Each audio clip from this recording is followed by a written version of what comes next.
You've been on a set. Which set? Some commercial dude. मतलब technically गई थी मैं फिल्म सिटी एक बार गई हूँ देखा है. Okay, that was asking like कि अपने अपने के set पे लेके गया. Something big. No, I think once you visit a set, once you go to Film City, you are officially eligible to start a podcast of your own on movies. Yeah. And that's I exactly think what if we're you doing live here. in Mumbai, if you live in Mumbai, Yeah, you are Bollywood. That's just yeah, it. yeah. I Yeah, agree. खत्म हो गया है. So we're going to talk about adolescence in the studio, and then we're going to jump into a conversation about how like one shot films affect us. What's a good tracking shot? हमें किसमें मजा आया, किसमें मजा नहीं आया, basically. Is it actually one shot? Yeah, honest to God. It's Really? all one Why shot. would you do that? So we'll start with adolescence. पहले तो I have a disagreement with the particular format because I feel that whenever there is a transitionary shot, whenever you're watching something like this, whenever there's a transitionary shot, right, when they go from one location to other, the camera still follows you, and that part you sort of feel bored and you feel like you're disconnected from the tension that's happening. And while Adolescence first episode when I was watching, I felt exactly that you couldn't be really involved in the tension because of the craftiness of it. Mm. And I think that more than the tension bit, which really seeps out in the next episode with the performance of the kid, I felt that it was still the craft that was really overpowering everything. And I think that Apurva on this conversation is also on slight agreement with what I'm saying about adolescence. Yes. But we're going to be talking about the studio, but Apurva, adolescence first. Yes. So we're क्या we're बोलते gonna हैं? we're gonna nerd out on this. Like Why couldn't they put me in a proper prison? whoever is listening, heads up, we're gonna nerd out on what one shot takes are, why they are done the way they are. Do they really make the kind of impact? Well, appreciate the creators, like what exactly they want to communicate. Does it actually work for them creatively? All of that They we're gonna one cover. shot phonies. Yes, it's in one shot phonies. Yes, that's the episode Yeah, name. Yes, we're very that's proud the of it. episode. If you're not, sucks to be you. Mhm. Um, with adolescence, so the one thing I observed, and this was, with folks that work with a lot of, with like a big part of my circle as well.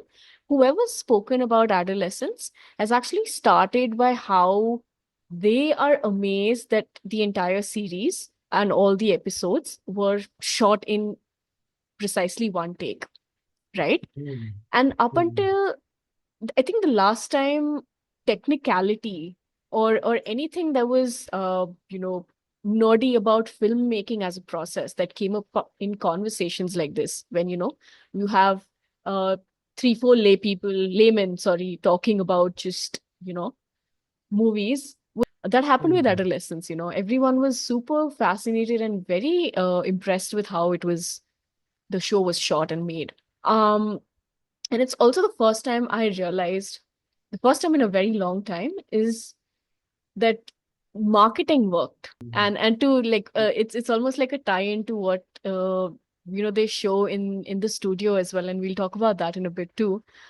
But it's almost like a Catherine Hahn type character sitting in the boardroom with like the director, the writer, and the studio exec, and she's like, I could sell the hell out of this particular Mhm. technical angle. We Mhm. can use it. And Mhm. it worked. It's worked beautifully, and people have really loved the show. The series is only 4 episodes long, but each hour-long episode is shot entirely in one take, one unbroken take. They're not doing hidden cuts or anything. A bit like every episode of Scroll Deep. People don't realize this. We sometimes cut to close-ups and different shots, but make no mistake, we do all of this in one unbroken take. And if I stumble for even a second, we start again. I've never stumbled, luckily. Yeah. You raised an interesting point where you said about the algorithm and how it's basically driving us towards shows like this now. Yeah, yeah. So we were talking about this for context. Karan and I were talking about this offline, and how everyone is just so attention deficit at this point, and it's because of the algorithm, and to a large credit also Netflix, right? Just they've screwed Right. up our bandwidth. And so they were like, okay, let's I don't know if they were being ironic or what, but Yeah. what both Karan and I also realized is that shows like Adolescence, The Studio, they've all come out at the same time. So is Hmm. it that a bunch of these execs have sat down, maybe collectively or maybe like separately, and realized, okay, guys, let's use one shot or technicalities like one shot to engage the audience more. I we wonder if that's something that they're trying to address and trying to do with our attention Hmm. spans, and then also at the same time use it as this technical marvel, like kitta mehnat kiya. Again, this sounds a little weird, but like for the lack of a better word, people who don't appreciate like or fully understand quality, quote unquote, Hmm. they still seek it in some way. It's almost like our take on luxury brands. If you call something luxury brand, is it like because Right. of the Okay. craftsmanship? Is it the Uh-huh. uh the effort put into building that particular product, or that Right. particular Right. Right. film, painting, whatever? So Yeah. even if I don't understand what technicality is, but my peers and my social circle Hmm. is telling me कि इसका quality must Hmm. है, does that kind of Hmm. word of mouth also work?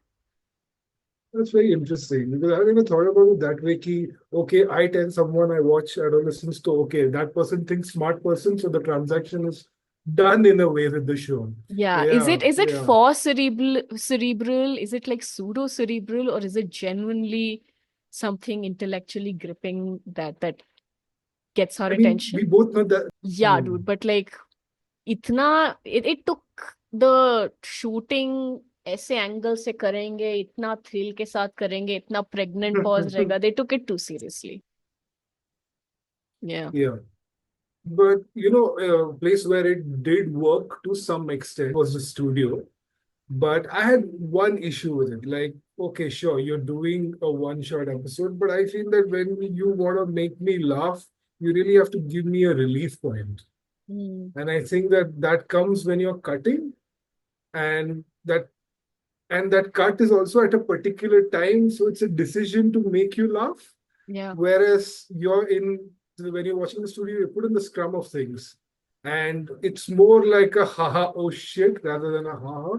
Maybe that's what they wanted to go for, but I still was waiting for the haha moment. I think it's just like my association with Seth Rogen, or maybe it's the tone and the dialogue delivery and the way that they're taking the narrative. I Hmm. really wanted like a relief point It's almost but like I think theater, studio, right?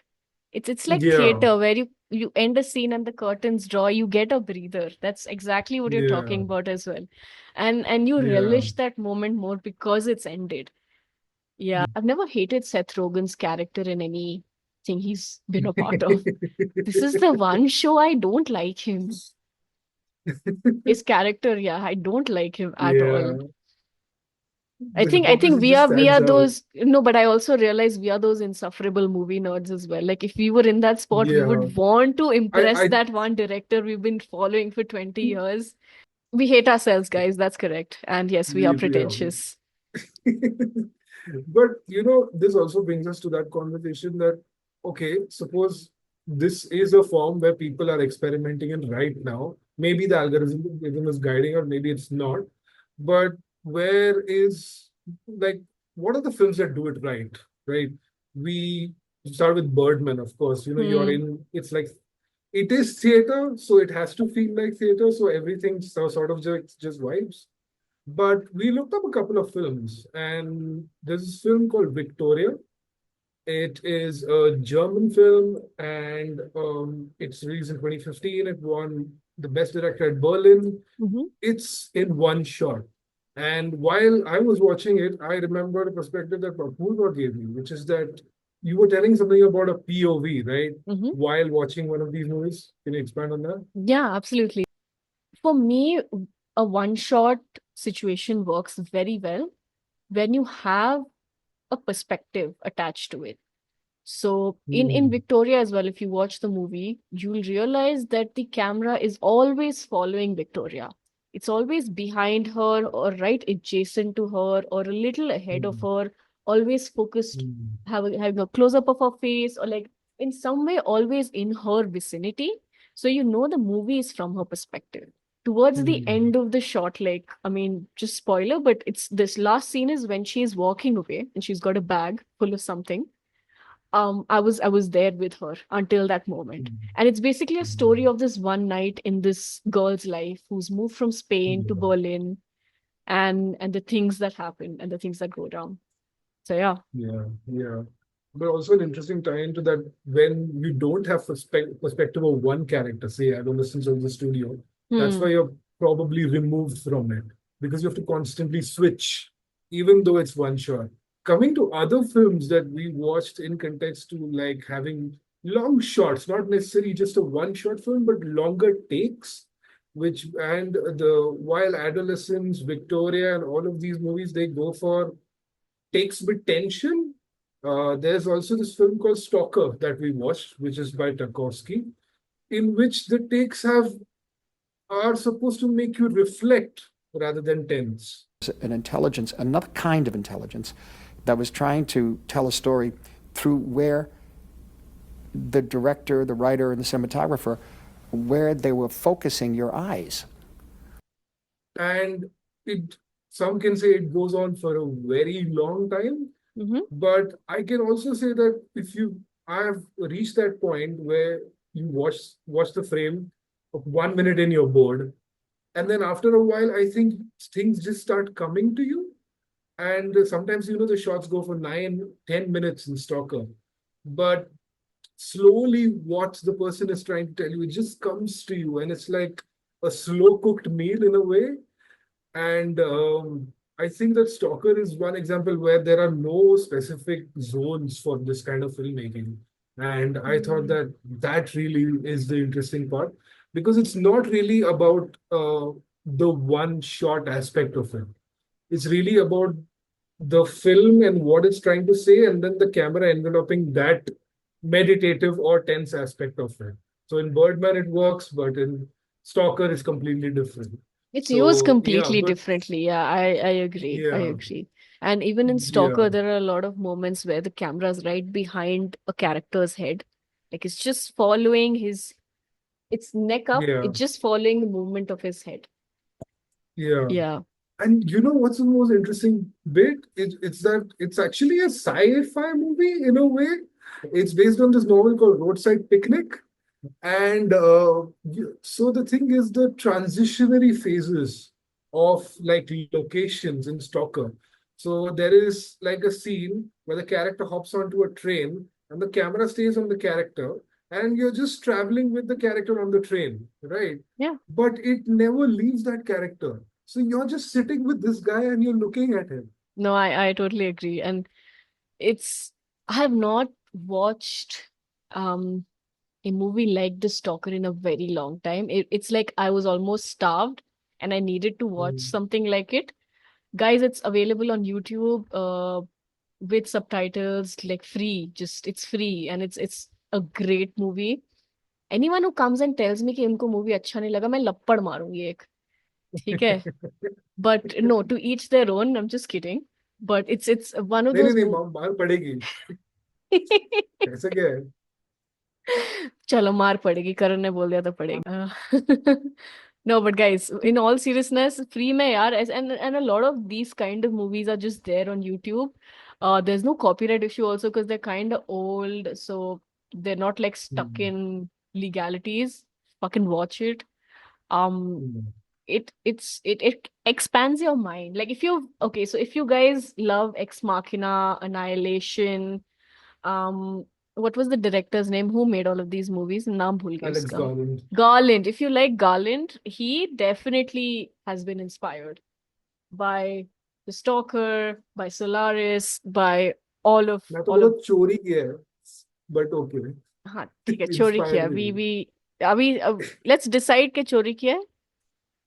ठीक है. I think चोरी किया है, बोल सकते हैं, बहुत ठीक कुछ है, चोरी किया है. चोरी किया है. कर Yeah, लिया चोरी. हाँ वही. चोरी किया है. So watch the OG, guys. What do you think differentiates one engaging long shot scene from one that is more breathing and just still? or like a little, it's a long shot, but it's a bit more still and inactive.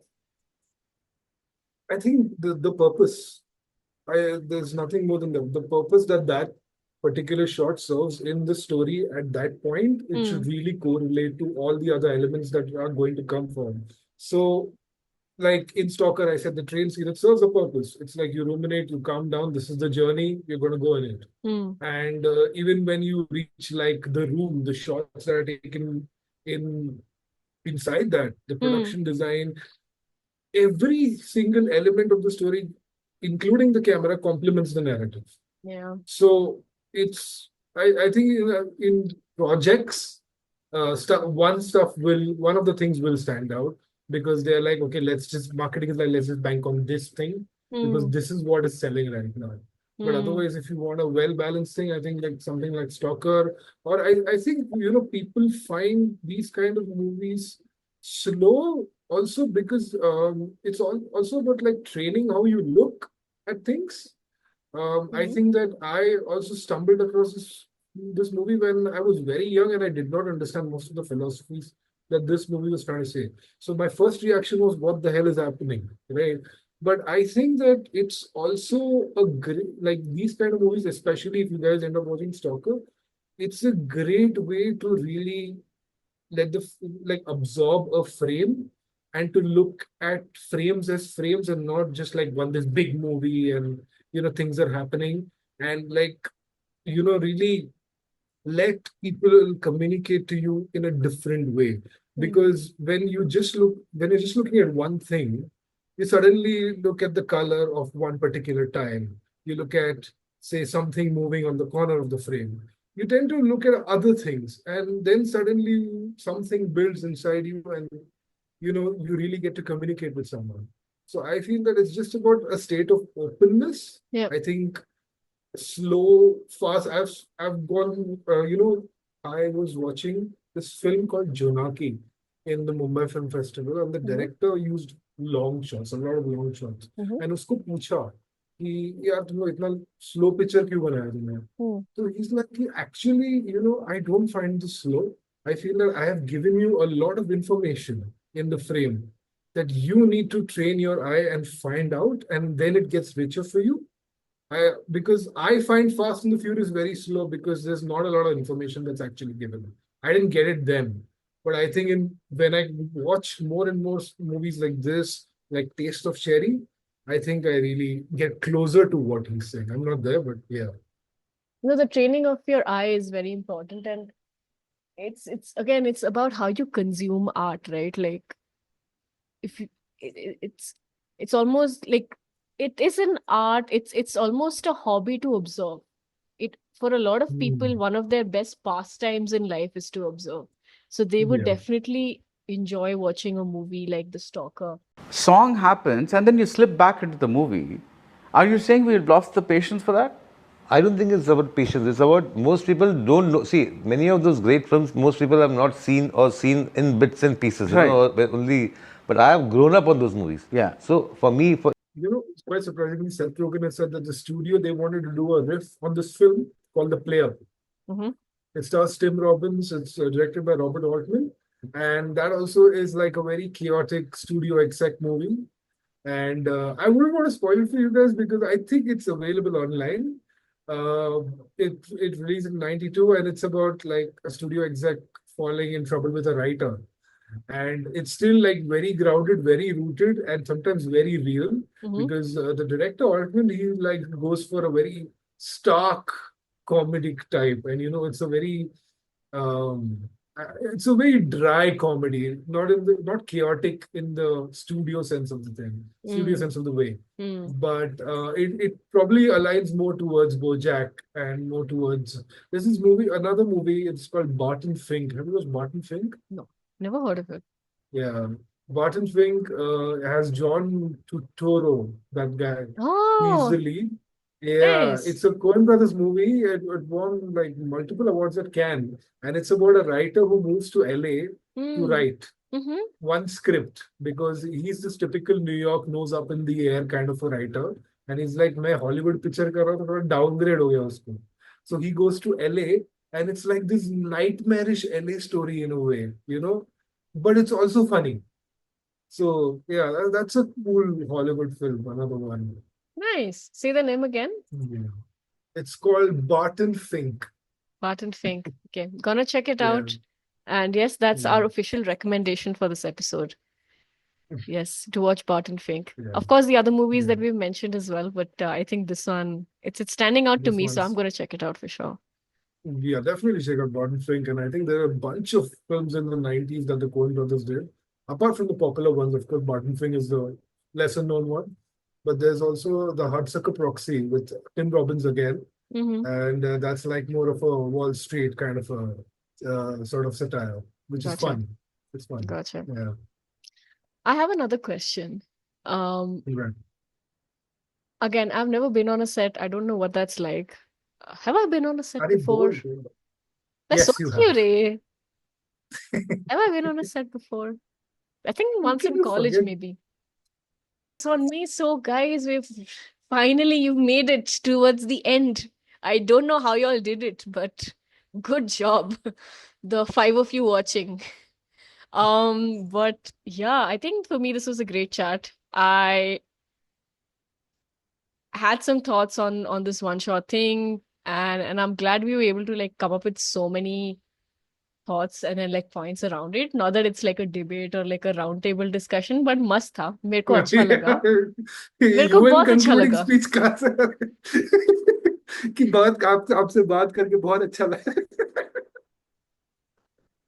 No, but this is the outro. This messy this right now is the outro. And thank you for tuning in, guys. And Yeah. listening to all of it. But yeah, I think the one collective thought that both Karan and I have is कि अगर one shot format करोगे, अच्छे से करो, जरूरत है तो करो, and like when there's a perspective, a very sharp perspective or a couple of perspectives, it works beautifully. Yeah. Film Fail magazine. Yes.